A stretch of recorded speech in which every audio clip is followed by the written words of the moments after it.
How does crypto winter end? Today on Metaversity, your first stop for everything on the new frontier of Metaverse and blockchain. I'm Chris with Kristen, and we'll explore and learn this new frontier together. So I thought we could, the crypto winter has been going on for a while, and we don't really talk too much about cryptocurrency on here, but it is a big part of the Metaverse and blockchain technology. So I think it's worth kind of talking a little bit about, with all cryptocurrency kind of down right now, what are some things that might pull us out of kind of that crypto winter, as people are calling it. So I've got kind of a list of a few things. I think top on the list is one that we've mentioned quite a few times, and I think a lot of people are excited for, but it's also been talked about for years, which is the Ethereum merge.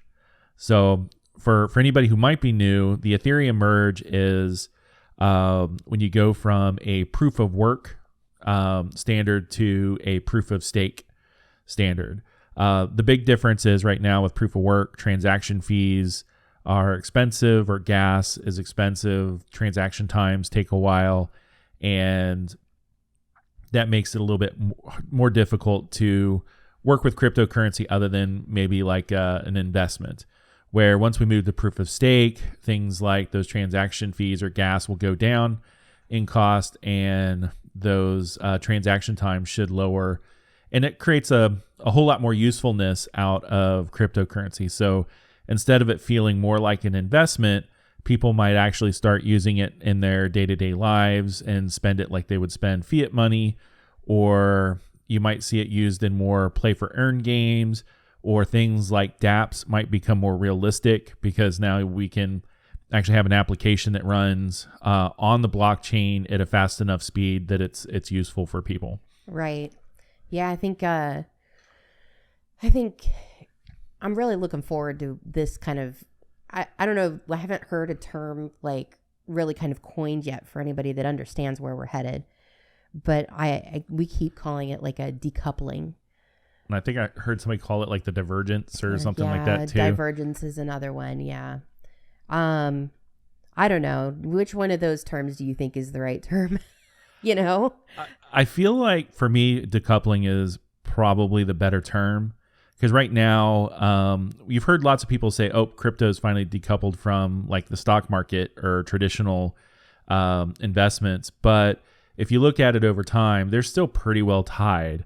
So when the stock market's up, cryptocurrency tends to be up. And when the stock market's down, cryptocurrency overall tends to be down. Obviously, there's points where they kind of decouple or diverge, if you will. But overall, when you look at the big picture over time, they're pretty well matched up. And if you think of it from an investment standpoint, that makes sense. When people aren't spending money on any investment, then investments are going to go down. And when people have more money in their pocket, inflation's not a problem. There's not expensive gas and oil. There's not wars happening in Europe and all that other stuff. Investments tend to be up. Right. So, you can definitely see that correlation, I think, over a period of time. And it's that behavior that's got the SEC's eyes. Once you see the decoupling happen and this currency actually be used as a currency, right? It's going to lose the SEC's attention. Exactly. I mean, it'll gain some other, governmental entity. Right. And when this stuff's going on, people tend to invest in other things. Like the dollar is, surging right now, and it's a fiat currency, and but it's obviously decoupled from your traditional investments. It's doing really well.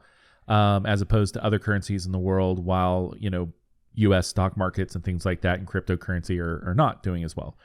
Right. So, you're looking for that type of decoupling. Right. Yeah, and definitely can't wait to see the gas prices come down and the transaction times improve too, because that opens up a whole world of possibilities for actual blockchain technology to be used, for dApps and stuff. Like dApps, it's going to be great. DAOs and all that stuff become a lot easier at that point. Right. And, I think when you start to see that turn, I agree. I think the winter thing is done. I'm not a big fan of the term crypto winter. It makes me think of Game of Thrones every time.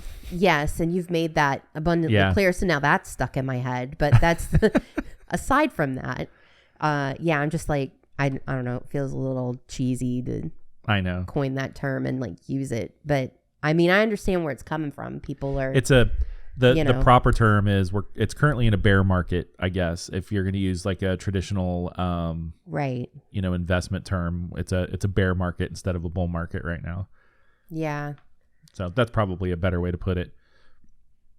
So this list is going to be, some of it might feel a little redundant because it's all related in the end. Right now, because that decoupling hasn't happened, if you will, things that would affect normal investments are going to affect this too. And we kind of mentioned one already that's number 2 on the list is right now people aren't spending as much money because we have inflation, and to combat that inflation, the Fed is raising rates on loans and that kind of thing. So that is causing people not to have as much money to invest in this kind of thing too. And so that's choose not to invest. Or choose not to invest, and that's affecting it. So if the Fed was to decide to lower rates instead of continue to raise rates, that may also have effect on the crypto markets as well. Yeah. I know why they're doing it. Like, I understand they're trying to control the market that's supposed to be a fair market. Like a real fair market couldn't be manipulated in this way.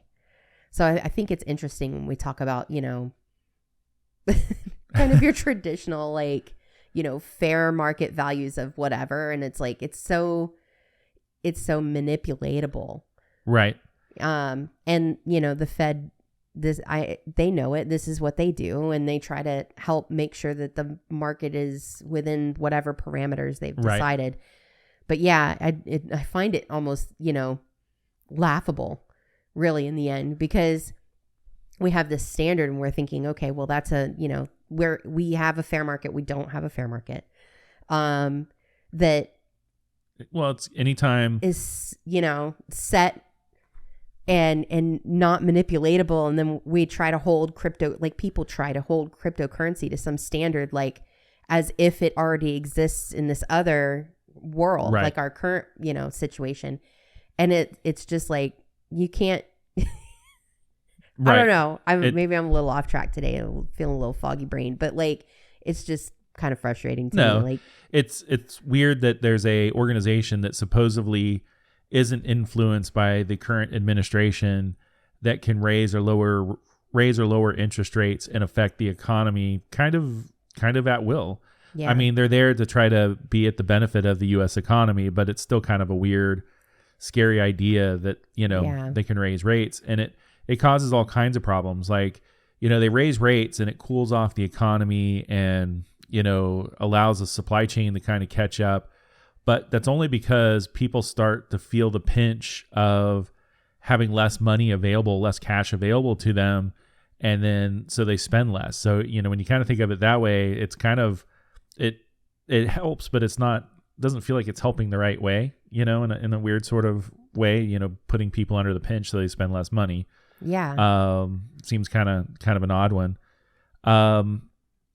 The last 2 that I have on this list, I feel like they go hand in hand. They really all kind of go hand in hand, but the last 2 is the integration as a payment method for like large companies. So when large companies start accepting cryptocurrency, if you can go to Walmart and spend Bitcoin or Ethereum or Doge or whatever your coin of choice is at the Walmart, freely and easily, to purchase items, that'll be a big part of it. Right. Or paying their employees with cryptocurrency, and it's widely accepted. And that's why the last one kind of goes together, which is when there's an adoption of some coin of some sort as a legal tender and a currency. And that's when the decoupling would actually happen, just like the dollar's decoupled from the stock market. I think those 2 kind of go together. When you can spend that cryptocurrency at, your grocery store or Walmart or buy movie tickets with it. And when we say do that, you're not using like a wallet where they're using a liquidity pool or something like that to allow you to spend it. It's, you have a way to just truly spend it without one of those methods. Right. The actual transactions happen on the blockchain in real time. Right. Aren't stored somewhere temporarily and then, put on there. Yeah, I think I agree with that list, I mean, we've talked a fair amount about that, the decoupling, and the last few podcasts, I feel like we've kind of touched on it a little bit. Well, I think that's going to become a bigger and bigger theme. And I think that's actually kind of what saves cryptocurrency in a lot of ways long term, is that ability to use it as a currency instead of, just a high stakes investment. Right. Well, I mean, if you're just starting to get into crypto and you're like trying to understand what's happening with the market right now, I mean, it's good to understand this, right? Mm-hmm. Because if you understand like the vision for it, like what the technology was made to do and kind of where it's headed, and you understand like, okay, yeah, sure, it's a bear market now, but it won't be. And when, are you okay? Like your guy's like moving around all weird. Oh, weird. I just kind of like scratched my neck and it was kind of funny. Yeah, it was weird looking. These VR avatars do some weird stuff. Yeah, sometimes you're just like, it really kind of messes with your train of thought. But because you see something weird, like an arm just jut out to the side and you're like, what was that? Well, there was that podcast, and I feel like it's part of the podcast, leave it in there, because it's kind of,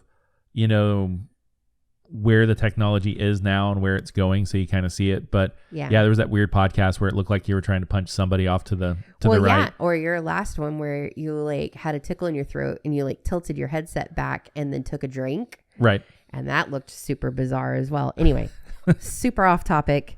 But yeah, I think when people are trying to understand this and are trying to learn it, and it's like, you have to understand kind of where we've been and where we're going, and to kind of see the vision for it and like what fixes it.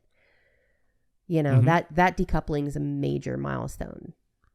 When we reach that, it's going to be it'll be a whole different world. Game. Yeah. I mean, you may not see the like huge return on like investment that early adopters of like Bitcoin had, but on the flip side, it'll be much more stable, and you'll have something that's not so influenceable by somebody like the Fed or a rogue government or something like that.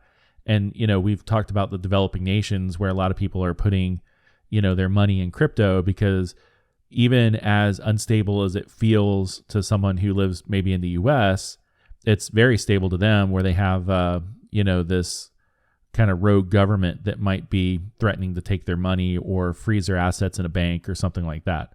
Right. So, one of the other things I thought was kind of interesting to kind of mention, we talked a little bit about how, I don't remember what the value was, but it was something insane, like $3 trillion was going to be the value of the metaverse in 10 years or 15 years or something like that. Well, you say insane, but like, honestly, but it's a whole other world. I feel like it was way under projected, and yeah. But I think conceptually that's, I can't conceive $3 trillion. I have no concept of what that is. It's a huge number.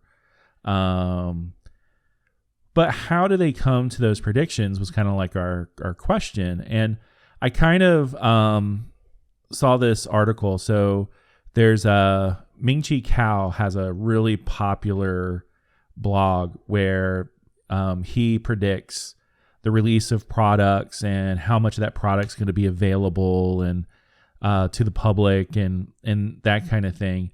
And I think it's kind of the observations that he's making is kind of how people get to those numbers. So there's a couple articles that are talking about his blog post, and some are coming from it from the standpoint of, hey, not only is Apple about to release their, first, headset, and we've talked a lot about their upcoming headset, but they're already planning for their second release, which is coming up. So, and the reason they're able to kind of predict this second release or second gen headset when we don't even have a first, is he's looking at suppliers of some of the components that are used in the headsets and who's purchasing those and that kind of thing. Now, I'm still a little foggy on how he gets all this information, but he's looking at people like Genius and Young Optics who supply components to their first gen headset that's yet to technically be, like, we all know it's been there. I've heard some people call it the worst kept secret. We know it's coming. They've slipped, but there's still, it's kind of like this, mysterious thing. But he also was saying that they're already ramping up to get ready to produce these pancake lenses that are going to be integral to the second gen headsets, where they're hoping to bring the price point down and make them more affordable for people, knowing that the first gen, a lot of people speculate that's going to be a $3,000 headset. Pancake lenses. Mm-hmm. Like are commonly found in camera lenses. Yeah, that's where my brain went. I don't know what to think about that, because I feel like when I hear pancake, I'm thinking, gosh, in terms of a headset, I'm thinking, we're leaning more towards VR than anything else. Well, I thought the same thing. But apparently, they're using the pancake lens as a way to have different layers, and depending on how they change the light may choose to just pass through the lens and not be visible, or it may actually reflect off of one of the layers. So for anybody who doesn't understand what a pancake lens is, in the camera world, it's where they create a lens by creating different layers of plastic or glass, sort of like several pancakes. That's where it gets its name from. And they're kind of merged together or held very close together in, some sort of a case. Or in the case of the plastic ones, they're actually end up being one piece, the way they manufacture them. But it's basically several small, thin lenses that are stacked on top of each other. It sounds like the way they may use the technology is different layers may reflect or let different frequencies of light pass through, so they can give you something to see or take it away, so you just have a clear lens in front of you. Interesting. The bad part about it is if it's an AR glass, that terrifies me, because as somebody who wears glasses, that doesn't feel like I'll be able to get something with prescription lenses and have it work. But oh yeah, well, that's definitely a good point. That's kind of the world you live in now. It makes it really difficult to... even using the Oculus for this podcast at different times can be can be somewhat difficult. Yeah, a little bit of a challenge for you. Well, kind of the other thing too to keep in mind is, like, if you're thinking about like how this technology could kind of work in multiple light settings, like thinking about, I guess, like you're talking about pancake lens, like allowing in certain layers, allowing light to go or not go through. Mm-hmm. A friend of ours gave me a sample of some a pair of glasses, like just sunglasses that they had made, and they had this little sensor kind of in the middle of them. Mm-hmm. And all it did was detect if you were in the sun or not. And so if you weren't in the sun, they were more like just regular glasses. And then if you went out in the sun and it detected that, mm-hmm. it automatically, like it wasn't a transition that was slow. It was like instantaneous. Right. And it would act like regular sunglasses. And I thought that was pretty neat. And then thinking about that technology in terms of pancake lenses and AR or MR mm-hmm. or whatever, I think that could be really neat, because when you're thinking about some of the hurdles that they're working to overcome with headsets like this, it's the use inside and outside. That lighting is so different. Right. Anybody who's ever done any photography at all, like even just with your phone, if you started something, like started recording video inside in a dark room and then opened the door and walked outside into full light, you would see it immediately on your screen. Like, it is really difficult for your phone, for that camera to be able to adapt like intelligently adapt, right? Yep. So like people who do that professionally for a living and have professional equipment, they understand how to make those setting changes and how to overcome that, rather large difference. But if you are wearing smart glasses of the future and you're inside and go to leave outside, you need for your digital elements to be able to be seen inside and when you go outside. Yeah, it has to be able to work. And, if you're thinking about how this technology is likely to be in these headsets, I mean, based on different versions of the technology that I've seen people working towards, I mean, it could be beams of light being reflected off of those glass surfaces and back into your eye. It could be, it could be a number of different things, but if you're thinking about like, how do you kind of get glasses that work both inside and outside? My brain keeps going back to my friend's, sunglasses. Like, well, maybe in this pancake setting, you've seen, bathrooms too do this, like, or office spaces where they have like a glass panel of windows and then a switch or something. It's instantly foggy. Instantly. Yes. Yeah. And that's kind of a good point. 'Cause even, if you're going to go outside and you're wearing just like regular glasses, people that wear sunglasses experience this. There's kind of two types. There's the wraparound that almost hug your face, and those block out way more light. And then there's, your more stylish kind of Ray-Ban style sunglasses that, sit on your nose, and when you're looking straight ahead, it kind of blocks the sun a little bit, the light a little bit, but it can still kind of seep in the sides because it's not up against your face. Right. And it's hard to imagine that, at least maybe the first couple generations of AR glasses aren't going to have to hug your face in some way to work properly.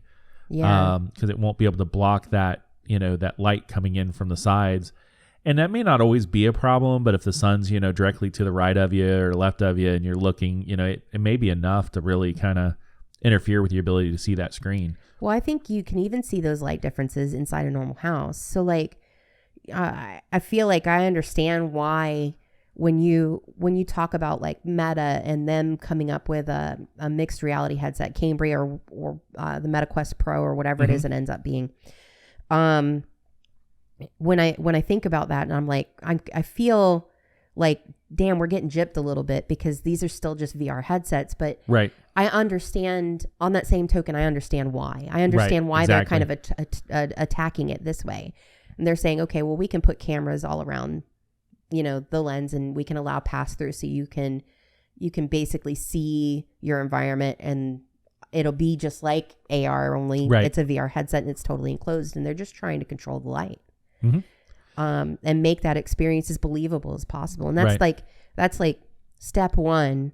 Okay, make the experience, make it believable, Right. Step 238 is deal with different lighting, and you know what I mean? Like, there's so much more to get right. As of what I would consider maybe a novice or an enthusiast at best, thinking about all the stuff that's going to have to go in to make an AR glass that works is in the vision of what we want it to be, it's daunting. Yeah. I mean, one of the other components that we have up on the board is they're talking about maybe layered in between a couple of those lenses is these clear micro LED screens where they're clear enough that you can't tell it's there, but they can actually, display something, it will. So a heads up. Wait, were you just telling me about, was it Apple and Samsung or something paired up, and now they have a completely transparent OLED? Yeah.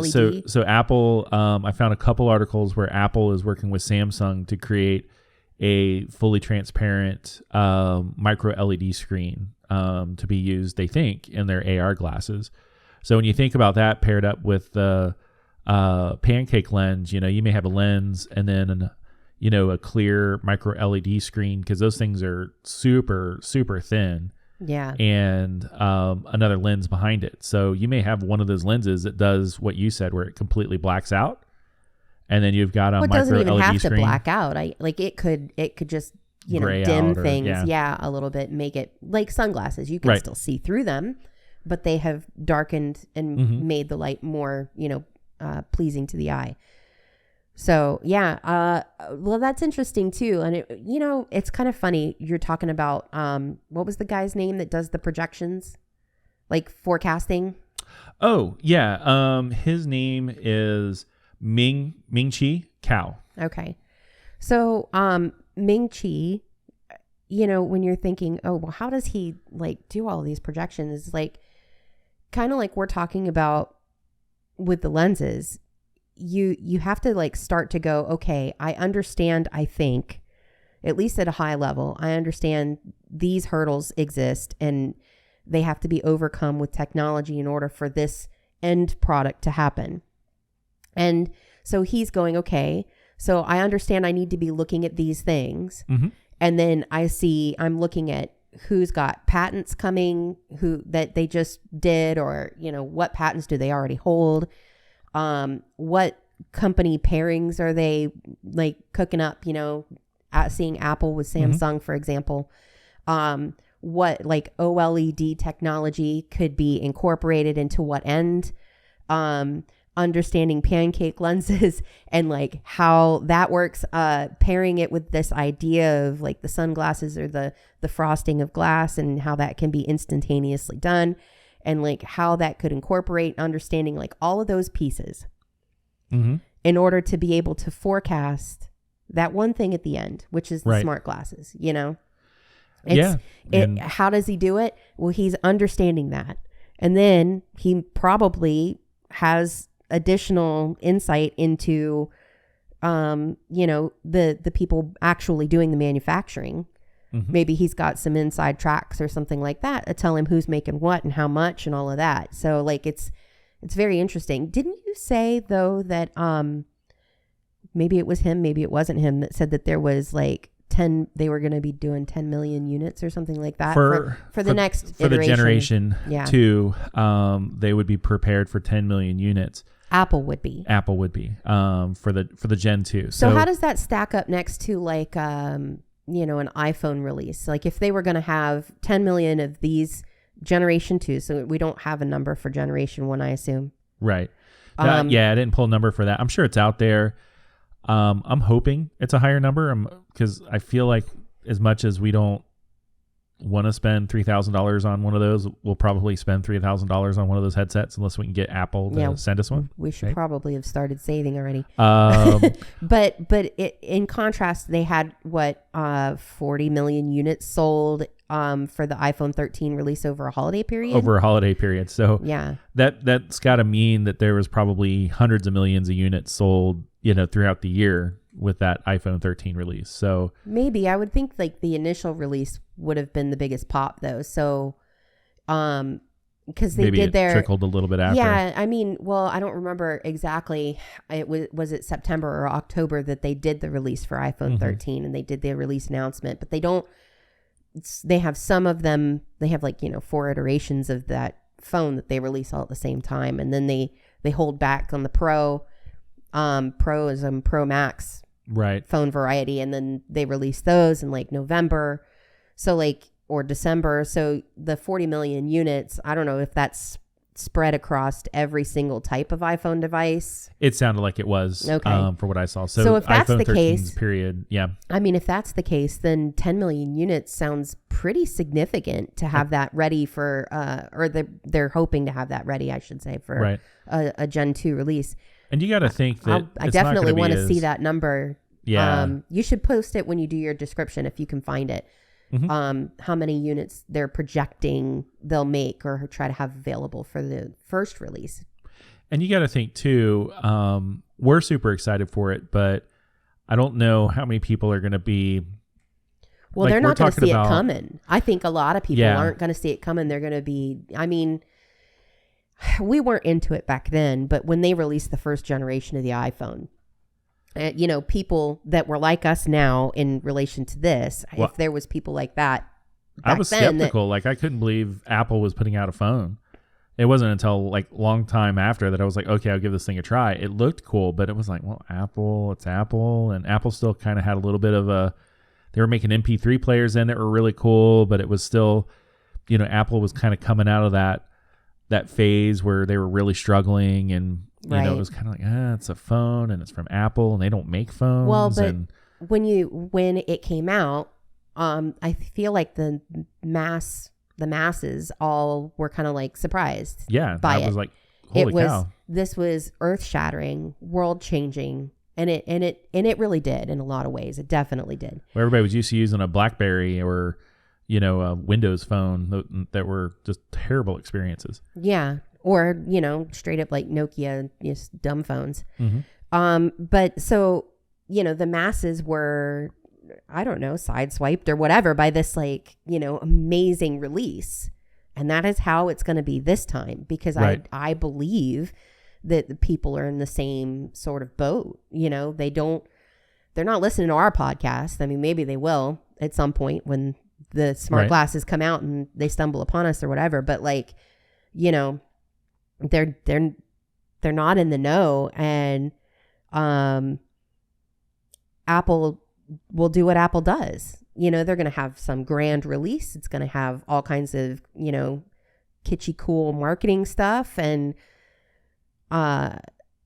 it's completely feasible. It's completely feasible that their, release numbers end up being pretty high. Yeah. And, I think 10 million is probably them being a little conservative, and that's probably ready for release day. And, they'll probably have a lot more coming post that too. Yeah, they could. I mean, if they do a version 1 release and it really does take off, they may ramp up. Yeah, Gen they may 2 release. Change their 10 million figure number for Gen 2, and especially since Gen 1 is expected to be kind of a high-end enthusiast device, and Gen 2 is supposed to be more consumer level, something a little bit more affordable. Yeah. Well, I mean, I feel like too from the beginning they said it. And maybe it wasn't, it was just projections from everybody else, but right. that they would have 2 iterations of this. Mm-hmm. The first generation of it would be very simplistic in terms of what it's capable of doing. And, I think generally speaking, everyone's just expecting heads up display. We're hoping for more, but we're mm-hmm. expecting heads up. Right. And then Gen 2 would actually be their first stab at an AR device, like a real stab. Augmented reality Mm-hmm. device. Yeah. I don't know. We might get surprised. I would love to be surprised. So. And, if they're still doing this, like, I think they're on track based on what I'm seeing to give us that exact same thing that I just said. Like, our generation 1 of this thing is just, mm-hmm. toe in the water. Yep. Maybe some cameras, eye tracking if we're lucky. I doubt we even get that really, no. but I don't know. Maybe we'll get lucky there. So I think on that note, is that all we had for today? I think that's it. And we've been running for quite a while. All right. I do want to mention we have some exciting stuff coming up. I think we've got our first couple guests lined up, so looking out for that. Probably at least a week away, but that'll be coming. That's exciting. We'll be talking about some crypto projects and stuff like that on the show, so that'll be kind of new and exciting for our listeners. Yeah, that's great. Thought I would kind of throw that out there. Be sure to subscribe then. Follow us. Get the latest, and we'll catch you on the next one. All right.